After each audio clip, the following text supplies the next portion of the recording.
지구 반대편 5나라의 공장이 멈췄습니다. 산업의 심장이 멎어버린 것이었죠. 미국도, 독일도, 일본도 그 누구도 이유를 찾지 못했습니다. 시간당 $10,000가 증발하고 있었고 전 세계가 패닉에 빠졌죠. 그때 기적 같은 일이 일어났습니다.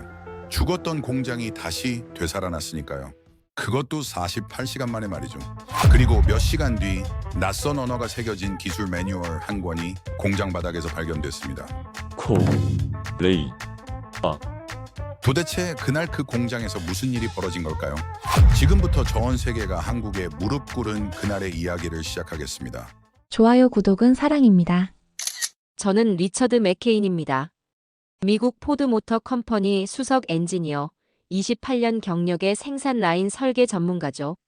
MIT 기계공학 석사 출신이고 미시건주 디어본에서 평생을 보냈습니다. 미국 자동차 산업의 심장부에서 말이죠. 저는 확신했습니다. 기술만큼은 미국이 세계 최고라고요. 그들이 뭘 안다고 우리 시스템을 손본다는 겁니까? 저는 비웃었습니다. 3천억 달러짜리 공장이 멈춰선 상황에서요. 28년 경력의 자존심이었죠. 하지만 그 비웃음은 단 3분도 못 갔습니다. 한국 엔지니어의 손끝이 키보드를 스치는 순간 죽었던 공장이 다시 심장을 뛰기 시작했으니까요. 이야기는 그날 아침으로 거슬러 올라갑니다. 2025년 7월 15일 새벽, 포드 전기차 신공장 첫 가동일이었습니다. 로봇팔 387개, 센서 52,000개가 장착된 최첨단 시설이었죠. 제 손으로 설계한 공장이었습니다. 시운전이 시작됐습니다. 녹색 불빛이 하나씩 켜졌습니다. 완벽했습니다. 하지만 3분 후 끼익 소리와 함께 1번 라인이 멈췄습니다. 5초 만에 12개 라인이 동시에 정지됐죠. 빨간 경고등이 제어실을 가득 채웠습니다. 재부팅하십시오. 소리쳤습니다. 하지만 소용없었습니다. 60명의 기술진이 2시간 동안 매달렸지만 해결되지 않았죠. 3천억 달러짜리 공장이 거대한 고철이 되어가고 있었습니다. 본사에서 전화가 왔습니다. 지금 당장 해결하십시오. 전 세계가 지켜보고 있습니다. 저는 절망했습니다. 28년 경력이 무너지는 순간이었죠. 그때 정문이 열렸습니다. 푸른 점퍼를 입은 7명이 들어왔습니다. 가슴에 적힌 글자 SK 엔지니어링. 한국 기술자들이었습니다. 본사에서 보냈습니다. 시스템 점검 요청이 있었다고 들었습니다. 김태준이라는 사람이 차분하게 말했습니다. 저는 비웃었습니다. 외국인이 우리 시스템을 고친다고요? 말도 안 되는 소리였죠. 이 문제를 당신들이 해결할 수 있다고 생각합니까? 김태준은 대답 대신 제어실로 향했습니다. 키보드 앞에 앉더니 빠르게 타이핑하기 시작했죠. 옆에 선 엔지니어들은 말없이 눈빛만으로 소통했습니다. 1분이 지나고 2분이 지났습니다. 김태준이 엔터키를 눌렀고 그리고 3분 후 1번 라인의 로봇팔이 움직였습니다. 센서가 정상 작동했죠. 녹색 불빛이 하나씩 켜지기 시작했습니다. 3분 만에 오류가 사라졌습니다. 현장이 조용해졌습니다.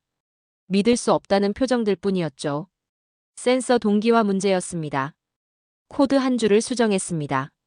김태준이 담담하게 말했습니다. 과시도 긴 설명도 없었습니다. 한 줄이요? 저는 멍하니 물었습니다. 우리가 2시간 동안 못한 일을 단 3분 만에 해냈다는 게 믿기지 않았습니다. 그날 오후 한국팀은 12개 라인을 모두 점검했습니다. 7개의 문제를 해결했죠. 6시간 만에 모든 시스템이 정상화됐습니다. 보고서는 내일 아침까지 보내드리겠습니다. 김태준이 말했습니다. 피곤한 표정이었지만 눈빛만은 또렷했죠. 한국팀이 소리 소문 없이 사라졌습니다. 저는 제어실에 홀로 남았고 완벽하게 작동하는 공장을 바라봤습니다. 하지만 제 머릿속은 혼란스러웠습니다. 이건 우연일 겁니다. 운이 좋았던 거죠. 저는 스스로에게 그렇게 말했습니다.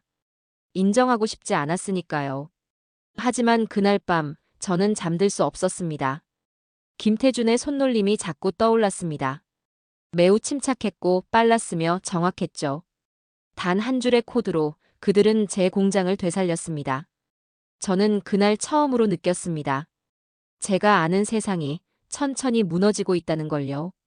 다음 날 아침, 저는 일찍 출근했습니다. 어젯밤 잠을 설쳤지만 공장 상태를 확인해야 했죠.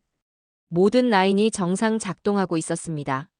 한국 팀이 고친 시스템은 완벽했습니다. 하지만 오전 10시 4번 라인에서 또 이상 징후가 발생했습니다. 맥케인 씨, 센서 응답 속도가 느립니다. 효율이 떨어지고 있습니다. 엔지니어가 보고했습니다. 저는 모니터를 확인했습니다. 수치가 이상했죠. 생산 속도가 설계치보다 22% 낮았습니다. 재조정하십시오. 제가 지시했습니다. 하지만 1시간이 지나도 개선되지 않았습니다. 그때 정문에서 익숙한 푸른 점퍼가 보였습니다. 한국팀이었습니다. 김태준 팀장이 현장으로 걸어왔죠. 어제 보고서를 검토하다가 추가 점검이 필요할 것 같아 왔습니다. 그가 말했습니다. 저는 당황했습니다. 부르지도 않았는데 온 겁니까? 김태준은 4번 라인으로 향했습니다. 모니터를 보더니 고개를 가로저었습니다. 이 구조는 효율적이지 않습니다. 센서 배치에 문제가 있습니다. 뭐라고요? 제 목소리가 높아졌습니다. 이건 포드 시스템입니다. 제가 직접 설계한 구조였죠. 함부로 말하지 마십시오. 이 시스템은 검증됐습니다. 검증됐지만 최적화되지 않았습니다. 김태준이 차분하게 대답했습니다. 그리고 태블릿을 꺼내 데이터를 보여줬죠. 현재 효율 손실이 22%입니다. 센서 위치를 조정하면 30% 개선 가능합니다. 저는 화면을 들여다봤습니다. 그의 분석은 정확했습니다. 인정하기 싫었지만 그는 제가 놓친 부분을 발견했습니다. 시간이 얼마나 걸립니까? 제가 물었습니다. 목소리가 떨렸죠. 2시간이면 충분합니다. 김태준이 대답했습니다. 저는 고민했습니다. 자존심이 허락하지 않았습니다. 하지만 결과는 부정할 수 없었죠. 22% 손실은 심각한 문제였습니다. 해보십시오. 제가 말했습니다. 한국팀이 움직이기 시작했습니다. 센서를 재배치하고 케이블을 다시 연결했죠. 손놀림이 빨랐습니다. 망설임이 없었습니다. 미국 엔지니어들이 그 광경을 지켜봤습니다. 불쾌한 표정들이었습니다. 외국인이 우리 시스템을 고친다는 게 자존심을 상하게 하는 일이었으니까요. 저도 마찬가지였습니다. 2시간 후 테스트가 시작됐습니다. 4번 라인이 작동했습니다. 모니터에 숫자가 떴습니다. 생산 효율 93%. 설계치보다 10% 높았습니다. 현장이 조용해졌습니다. 아무도 말하지 않았습니다. 숫자가 모든 걸 말해줬죠. 어떻게 이럴 수 있습니까? 제 옆에 선 엔지니어가 중얼거렸습니다. 저도 믿기지 않았습니다. 그들은 우리 시스템의 약점을 단번에 파악했습니다. 그리고 개선했죠. 우리가 1년 동안 설계한 시스템을 2시간 만에 업그레이드한 겁니다. 김태준이 제게 다가왔습니다. 다른 라인도 같은 방식으로 개선 가능합니다. 원하시면 진행하겠습니다. 그의 목소리는 담담했습니다. 과시가 없었죠. 그저 사실을 말할 뿐이었습니다. 저는 그를 바라봤습니다. 그의 눈엔 오만이 없었습니다. 확신만 있었죠. 결과로 증명된 확신이었습니다. 부탁드립니다. 제가 말했습니다. 처음으로 진심을 담아서요. 그날 오후 한국팀은 6개 라인을 개선했습니다. 모든 라인의 효율이 평균 15% 상승했죠. 저는 그 과정을 지켜봤습니다. 그들은 말이 적었습니다. 하지만 손은 쉬지 않았죠. 정확하고 완벽했습니다. 그들은 과시하지 않는다. 대신 결과로 말한다. 저는 수첩에 그렇게 적었습니다. 저녁이 되었습니다. 한국팀이 정리를 마쳤습니다. 김태준이 제게 인사했습니다. 내일도 올 겁니다. 남은 라인을 마저 점검하겠습니다. 그가 말했습니다. 감사합니다. 저는 고개를 숙였습니다. 이번엔 진심이었습니다. 한국팀이 떠난 후 저는 공장을 둘러봤습니다. 완벽하게 작동하는 라인들을 바라봤죠. 그들의 손끝에서 미국 기술이 다시 숨 쉬었습니다. 저는 그날 처음으로 느꼈습니다. 배운다는 기분을요. 28년 경력의 엔지니어가 외국인에게서 배우고 있었습니다. 이상하게도 자존심은 상하지 않았습니다. 대신 희망이 생겼습니다. 만약 우리가 이들과 협력한다면 불가능은 사라질지도 모른다는 희망이요. 사흘째 되는 날, 김태준이 제게 제안을 했습니다. 전체 시스템을 재설계하면 어떻겠습니까? 저는 깜짝 놀랐습니다. 재설계라니요? 이건 이미 완성된 공장입니다. 3천억 달러가 투입됐죠. 전면 재구성 말입니까? 네. 센서 구조, 알고리즘, 효율 루프를 모두 바꾸면 불량률을 제로에 가깝게 만들 수 있습니다. 김태준이 태블릿을 보여줬습니다. 화면엔 새로운 설계도가 있었죠. 복잡했지만 논리적이었습니다. 시간은 얼마나 걸립니까? 닷새면 됩니다. 닷새요? 저는 웃음이 나왔습니다. 이 시스템을 설계하는데 1년이 걸렸습니다. 그런데 닷새 만에 전부 바꾼다고요? 하지만 저는 이미 알고 있었습니다.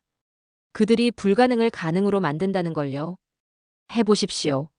제가 말했습니다. 한국팀이 움직이기 시작했습니다. 7명이 아니었습니다. 본사에서 추가 인력 15명이 더 왔죠. 총 22명이 현장에 투입됐습니다. 그들은 밤낮 없이 일했습니다. 교대 근무도 없었습니다. 잠은 현장에서 2~3시간씩 자고 다시 일어나 작업했죠. 저는 그 모습을 지켜봤습니다. 경이로웠습니다. 그들은 기계를 다루는 게 아니라 기계와 대화한다. 저는 수첩에 그렇게 적었습니다. 이틀째 되는 날, 센서 배치가 완전히 바뀌었습니다. 52,000개의 센서가 새로운 위치로 이동했죠. 3일째엔 알고리즘이 교체됐습니다. 1200개 라인의 코드가 다시 작성됐습니다. 이게 가능한 일입니까? 미국 엔지니어들이 놀라워했습니다. 저도 마찬가지였죠. 4일째 밤, 저는 김태준에게 물었습니다. 어떻게 이렇게 빨리 할 수 있습니까? 그가 잠시 생각하더니 대답했습니다. 준비했으니까요. 우리는 항상 준비합니다. 짧은 대답이었지만 깊은 의미가 있었습니다. 닷새째 되는 날, 최종 테스트가 시작됐습니다. 모든 라인이 동시에 가동됐죠. 모니터를 지켜보는 제 손이 떨렸습니다. 10분, 30분, 1시간이 지났습니다. 불량률 0.00%. 완벽했습니다. 단 하나의 오류도 없었습니다. 저는 숨을 참았습니다. 믿을 수 없었습니다. 불량률 제로라니요? 이건 단순한 기술이 아니다. 철학이다. 저는 중얼거렸습니다. 그날 오후 포드 본사에서 긴급 연락이 왔습니다. 임원진이 공장을 방문한다는 거였습니다. 사흘 후에요. 저는 긴장했습니다. 이번이 마지막 기회였죠. 실패하면 모든 게 끝입니다. 김태준에게 말했습니다. 본사 임원들이 옵니다. 30분 데모를 준비해야 합니다. 알겠습니다. 그가 짧게 대답했습니다. 불안해 보이지 않았죠. 사흘 후 임원진 12명이 도착했습니다. 최고 경영자도 함께였습니다. 그들의 표정은 차갑했습니다. 시작하십시오. 최고 경영자가 말했습니다. 김태준이 중앙 제어실로 갔습니다. 버튼 하나를 눌렀죠. 공장 전체가 움직이기 시작했습니다. 387개의 로봇팔이 완벽한 조화를 이뤘습니다. 센서들이 정확하게 반응했죠. 컨베이어 벨트가 흐르듯 움직였습니다. 30분이나 지났습니다. 단 하나의 오류도 없었습니다. 임원들이 일어났습니다. 박수가 터져나왔습니다. 최고 경영자가 제게 다가왔습니다. 맥케인 놀랍습니다. 이게 정말 우리 공장입니까? 한국팀이 해냈습니다. 저는 솔직하게 대답했습니다. 최고 경영자가 김태준에게 악수를 청했습니다. 감사합니다. 당신들은 포드의 미래를 바꿨습니다. 김태준은 조용히 고개를 숙였습니다. 과시하지 않았죠. 임원들이 떠난 후 저는 공장에 홀로 남았습니다. 완벽하게 작동하는 라인들을 바라봤습니다. 우린 그들을 평가하려 왔다. 그런데 배우게 되었다. 저는 중얼거렸습니다. 그날 밤 저는 깨달았습니다. 한국 기술은 단순한 하청이 아니었습니다. 그들은 산업의 방향을 이끄는 설계자였습니다. 보이지 않는 혁명이 시작되고 있었습니다. 그리고 저는 그 혁명의 증인이었습니다. 한국팀의 성과가 본사에 보고됐습니다. 반응은 엇갈렸습니다. 놀랍습니다. 불량률 제로라니요. 기술부서는 환영했습니다. 하지만 경영진 일부는 달랐죠. 이러다 우리 기술력이 의존적으로 변하는 것 아닙니까? 본사 기술이사 윌리엄 해리슨이었습니다. 그는 불편한 표정이었죠. 일주일 후 본사에서 긴급회의 소집 명령이 떨어졌습니다. 저는 디트로이트 본사로 향했습니다. 회의실엔 임원 15명이 앉아 있었습니다.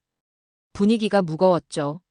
맥케인, 한국팀에 대한 의존도가 너무 높습니다. 해리슨이 말했습니다. 의존이 아닙니다. 협력입니다. 저는 반박했습니다. 협력이라고요? 우리 엔지니어들은 구경만 하고 있지 않습니까? 배우고 있습니다. 그들의 방식을요. 배운다고요? 해리슨의 목소리가 높아졌습니다. 포드는 100년 역사의 회사입니다. 우리가 세계를 가르쳐 왔습니다. 그런데 지금 외국 기술자들에게 배운다는 겁니까? 저는 침묵했습니다. 할 말이 없었죠.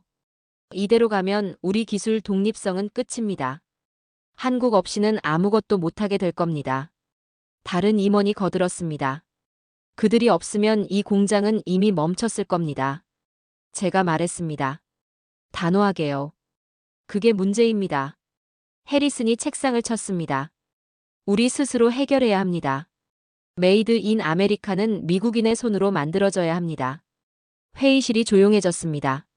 모두가 해리슨을 바라봤죠. 한국팀을 철수시키십시오. 자립성을 확보해야 합니다. 해리슨이 선언했습니다. 저는 충격받았습니다. 그럴 순 없습니다. 아직 시스템이 안정화되지 않았습니다. 그래서 지금 보내야 합니다. 더 늦으면 영원히 의존하게 됩니다. 이건 자살 행위입니다. 제가 소리쳤습니다. 하지만 소용없었죠. 결정됐습니다. 한국팀은 2주일 내로 철수합니다. 최고 경영자가 말했습니다. 저는 무력했습니다. 이틀 후 저는 김태준에게 말해야 했습니다. 본사 결정입니다. 철수 명령이 내려왔습니다. 김태준은 놀라지 않았습니다. 담담히 고개를 끄덕였죠. 알겠습니다. 인수인계 자료를 준비하겠습니다. 죄송합니다. 저는 고개를 숙였습니다. 부끄러웠습니다. 일주일 후 한국팀이 떠났습니다. 공항으로 가는 버스를 지켜보는 제 마음은 무거웠습니다. 문제는 기술이 아니라 우리가 자존심에 갇혀 있다는 것이다. 저는 중얼거렸습니다. 한국팀이 떠난 지 이틀째 되는 날, 문제가 발생했습니다. 오전 9시 이번 라인에서 센서 오류가 발생했습니다. 우리 팀이 사흘 동안 매달렸지만 해결되지 않았죠. 4일째 4번 라인까지 멈췄습니다. 생산이 50% 감소했습니다. 일주일 후 7개 라인이 정지 상태였습니다. 손실액이 2천만 달러를 넘었습니다. 맥케인, 어떻게 하겠습니까? 본사에서 연락이 왔습니다. 다그치는 목소리였죠. 최선을 다하고 있습니다. 하지만 저는 알고 있었습니다. 우리 힘으론 안 된다는 걸요. 밤마다 공장을 걸었습니다. 멈춰선 로봇 팔들을 바라봤죠. 기계는 그들의 손길을 그리워하는 것 같았습니다. 기계가 멈춘 순간 공장 안엔 정적만이 남았다. 저는 수첩에 적었습니다. 2주일째 되는 날 저는 결심했습니다. 본사 승인 없이 제 이름으로 김태준에게 이메일을 보냈습니다. 도와주십시오. 제발. 짧은 메시지였습니다. 하지만 진심이었죠. 사흘을 기다렸습니다. 답장이 없었습니다. 저는 절망했습니다. 하지만 나흘째 되는 날 새벽 정문이 열렸습니다. 푸른 점퍼를 입은 사람들이 들어왔습니다. 김태준이었습니다. 그들이 돌아왔습니다. 저는 그 순간 눈물이 날 뻔했습니다. 이제 시작하겠습니다. 김태준이 조용히 말했습니다. 그날 저는 깨달았습니다. 진짜 강자는 자존심이 아니라 진심으로 움직인다는 걸요. 김태준이 돌아왔습니다. 아무 말 없이요. 본사 승인은 받았습니까? 그가 물었습니다. 아닙니다. 저는 솔직하게 대답했습니다. 제 이름으로 요청했습니다. 이 결정으로 제 경력이 끝날 수도 있습니다. 하지만 이 공장은 살아야 합니다. 김태준이 잠시 저를 바라봤습니다. 그리고 고개를 끄덕였죠. 시작하겠습니다. 한국팀이 다시 현장에 투입됐습니다. 이번엔 20명이 왔습니다. 그들은 곧바로 시스템 분석을 시작했죠. 사흘 안에 복구하겠습니다. 김태준이 말했습니다. 사흘이요? 7개 라인이 멈춰 있는데요. 하지만 저는 더 이상 의심하지 않았습니다. 그들을 믿었습니다. 첫날 밤 저는 현장에 남았습니다. 한국팀과 함께 일하기로 했죠. 28년 경력의 수석 엔지니어가 현장 작업자가 됐습니다. 이 케이블을 잡아주시겠습니까? 젊은 한국 엔지니어가 제게 말했습니다. 저는 케이블을 잡았습니다. 손이 떨렸죠. 언제 마지막으로 현장 작업을 했었나요? 감사합니다. 그가 웃으며 말했습니다. 저도 웃었습니다. 밤이 깊어갔습니다. 한국팀은 쉬지 않았습니다. 저도 따라갔죠. 커피를 마시며 공구를 건네주며 배선을 정리했습니다. 내가 지금 배우고 있는 건 기술이 아니라 정신이었다. 저는 생각했습니다. 이틀째 새벽 3시 김태준이 제게 물었습니다. 쉬지 않으셔도 됩니까? 당신들도 안 쉬지 않습니까? 저는 대답했습니다. 그가 미소 지었죠.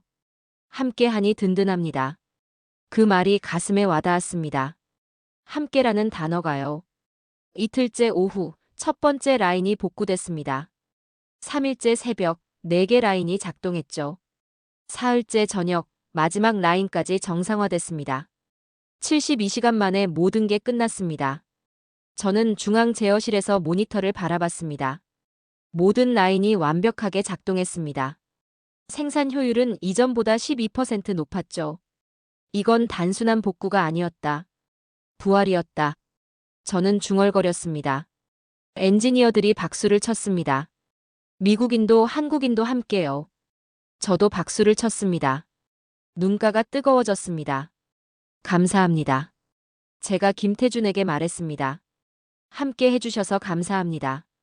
그가 대답했습니다. 악수를 청했죠. 저는 그의 손을 잡았습니다. 단단했습니다. 따뜻했습니다.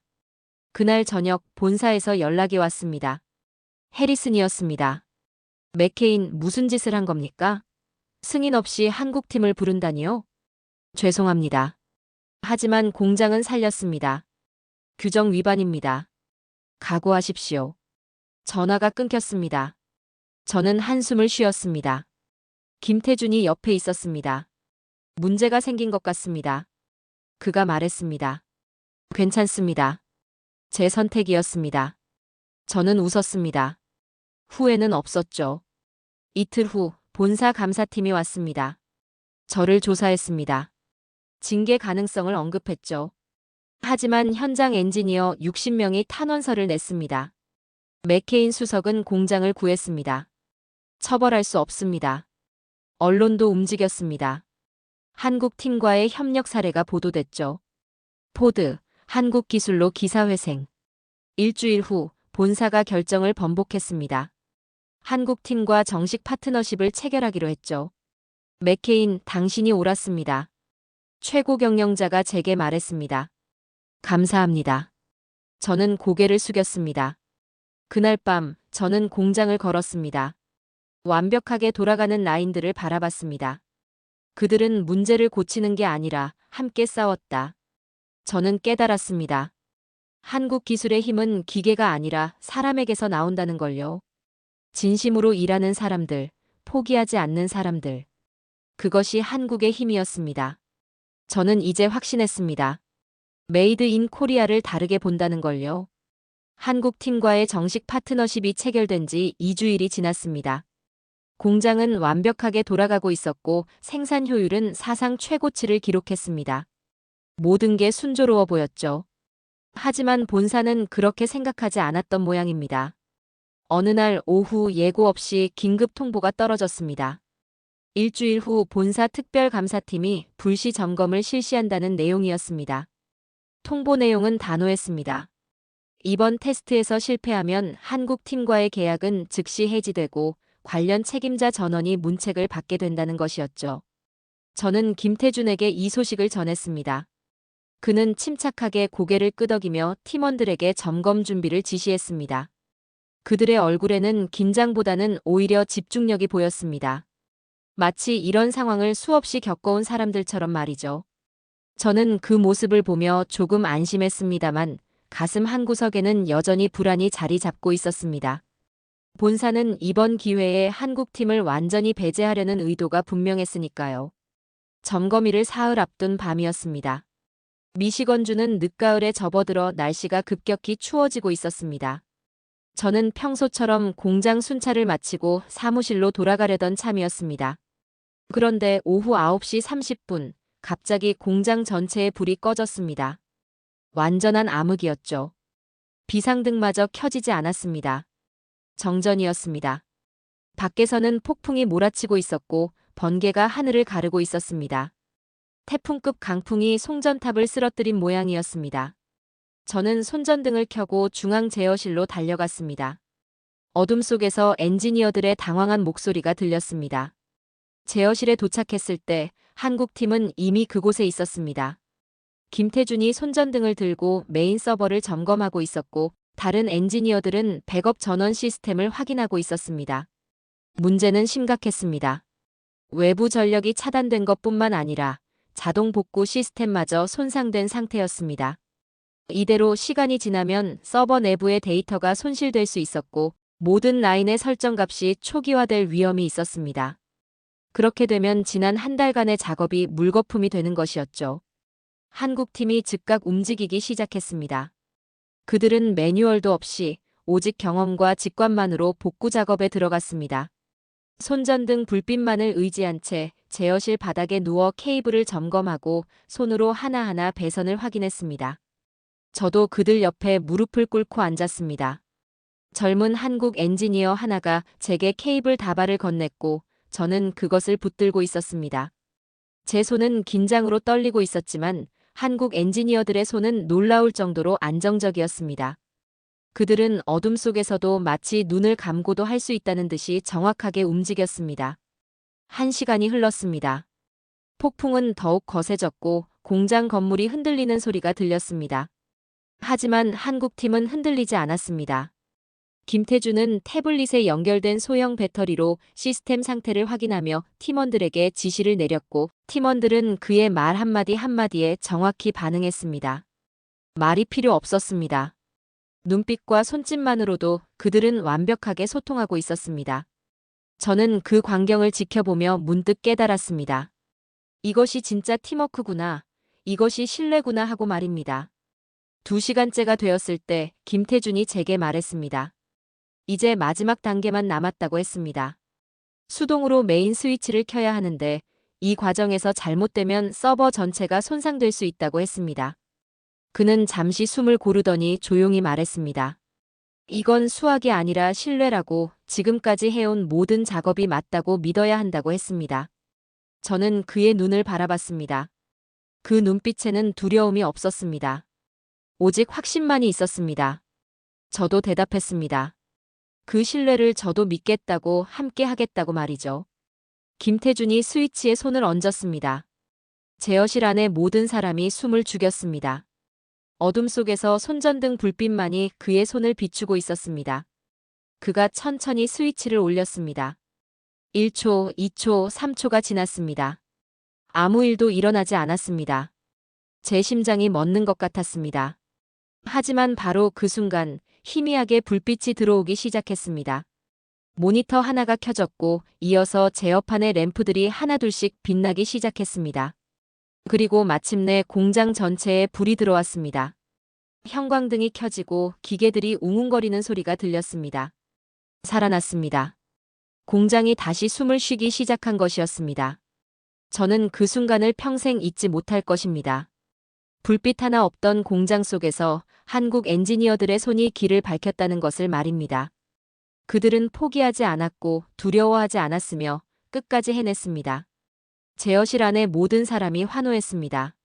누군가는 울었고 누군가는 포옹했습니다. 저는 김태준의 어깨를 잡았습니다. 말이 나오지 않았습니다. 그저 고개를 끄덕일 뿐이었죠. 그도 지친 얼굴로 미소 지었습니다. 새벽이 밝아올 무렵 폭풍은 지나갔고 공장은 정상 가동되고 있었습니다. 저는 창밖을 바라봤습니다. 동쪽 하늘이 붉게 물들고 있었습니다. 그날의 새벽은 유난히 아름다웠습니다. 모든 것이 달라진 것 같았습니다. 공장도, 기계도, 그리고 저 자신도 말입니다. 이제 저는 알았습니다. 기술이란 단순히 기계를 다루는 능력이 아니라 불가능한 상황 속에서도 포기하지 않는 인간의 의지라는 것을 말입니다. 그리고 그 의지의 이름이 바로 한국이라는 것도요. 정전 사태를 극복한 지 사흘 후 본사 특별감사팀의 점검이 있었습니다. 결과는 완벽했습니다. 불량률 제로, 생산 효율 최고치 달성, 모든 시스템 정상 작동이라는 평가를 받았습니다.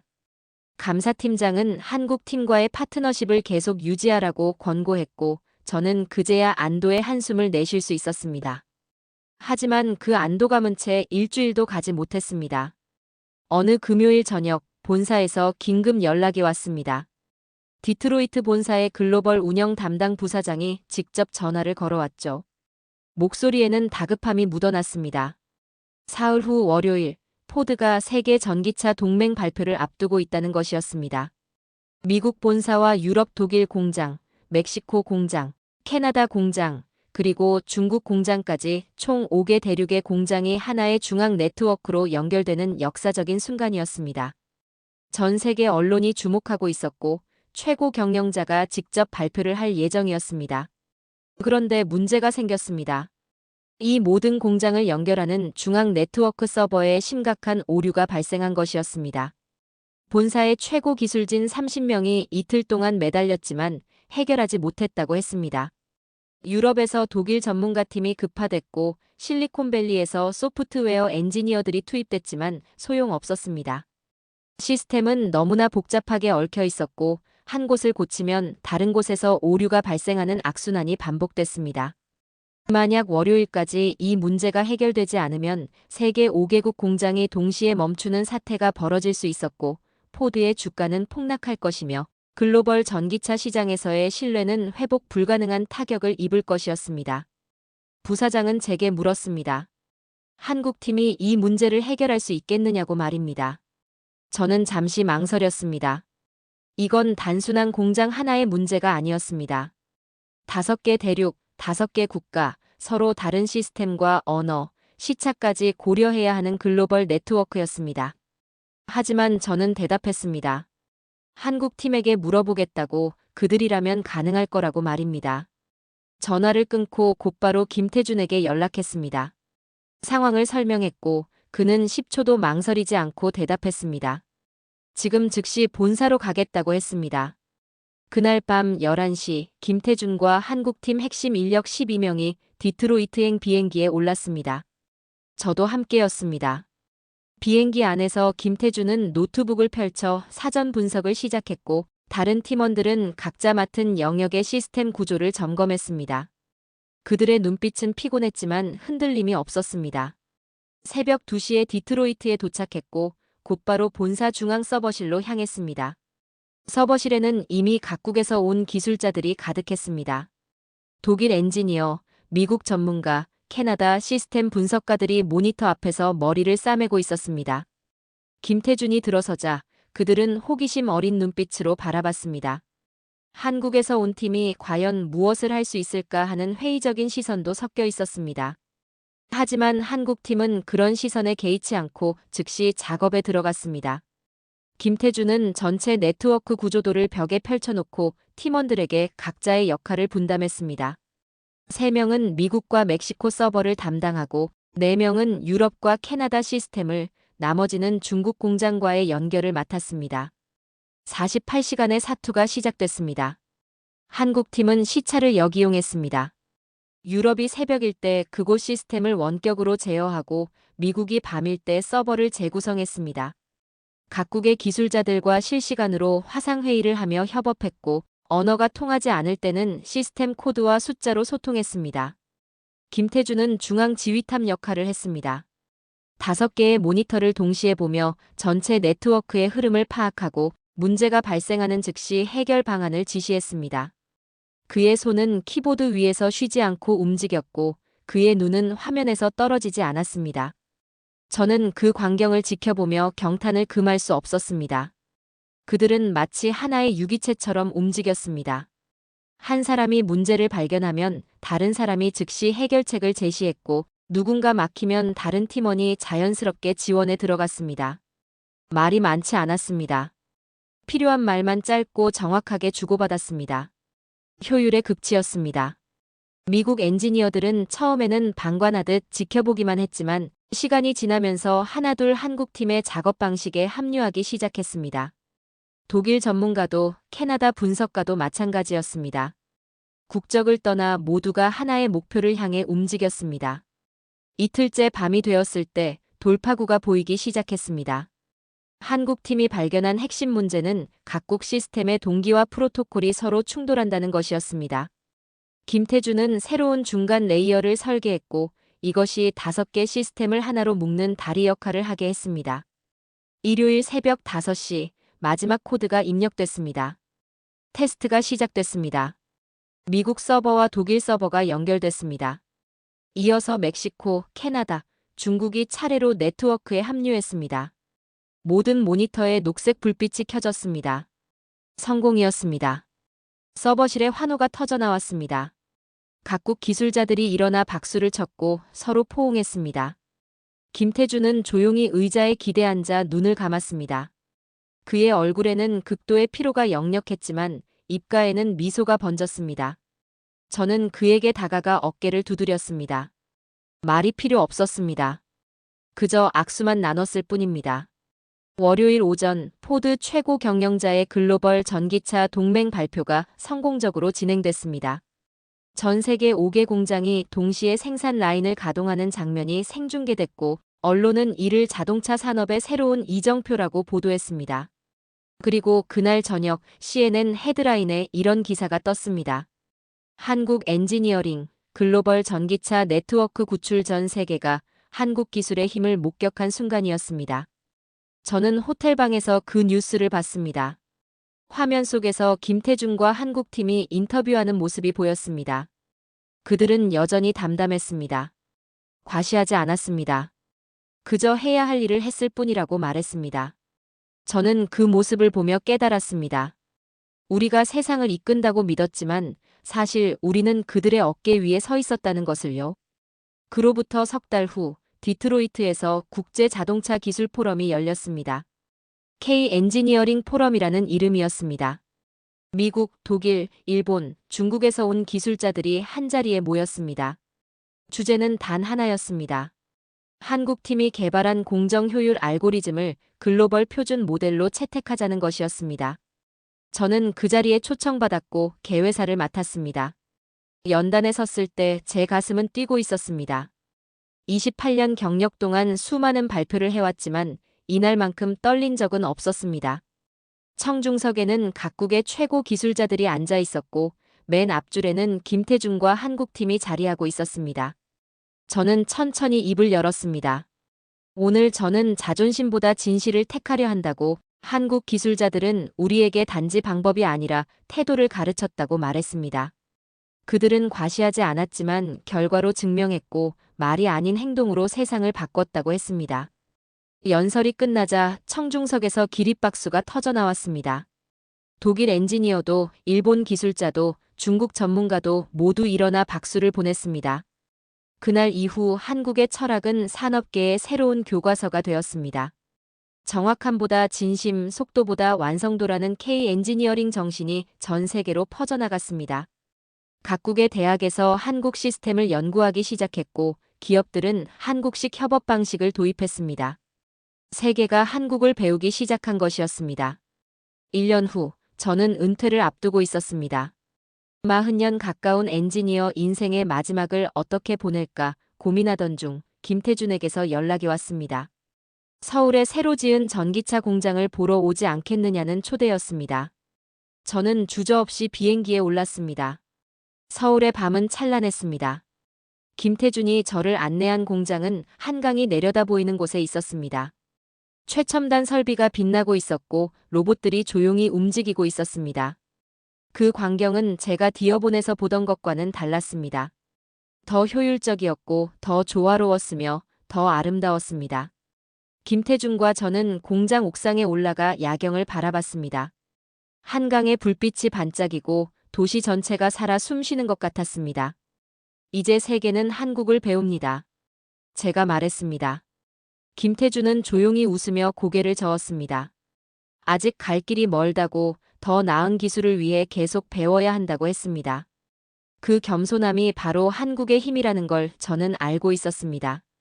우리는 악수를 나눴습니다. 말없는 악수였지만 그 안에는 모든 것이 담겨 있었습니다.